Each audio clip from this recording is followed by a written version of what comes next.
Hey everybody, what's up and welcome back to today's video guys. And today guys, I'm going to go and be showing you how to import products from Roposo into Shopify.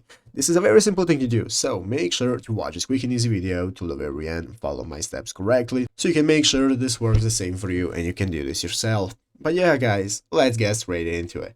So the first thing you want to do is to go ahead and open up the official Shopify.com website right here if you're not already. After opening it up, you want to go ahead and log into your account in the upper left corner. So go ahead and log into your account, and after logging into your account, that is the owner of your store. You'll be greeted by this home page right here, which is the main page where you can find all the sections you can access, such as home, orders, products, and so on.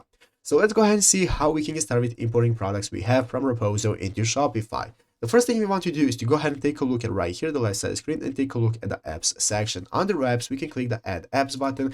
This is going to enable us to go ahead and take a look at a preview of all the apps we can use. And what we can do is to go ahead and open up the Shopify App Store. So what we want to do is go ahead and open up Shopify App Store. And after opening it up, you will be greeted by the App Store right here, where at the top of the screen, you have this big search bar that you can use for searching. What we're going to search for is Roposo. So after searching for Roposo, it's going to open up this new menu of all the options and apps that we have that are similar to Roposo. One of them is going to be called Roposo Cloud Dropshipping. This is what we want to use. So click on it, guys, to open up Roposo Cloud Dropshipping. And as you can see, this is now going to open up the official page of the application, where as you can see, the current application isn't compatible with my store. But if it is compatible with your store, what you will be able to do is click the Get App button that's going to appear right here. You'll want to click on Get App and confirm it. And after you have successfully added the application to your store, you'll be able to find it right here under the apps section. So what you want to do is open up the app right here and start logging into your Roposo account. After logging in, you'll be able to go ahead and connect your products and start importing them into Shopify to start selling them in your store.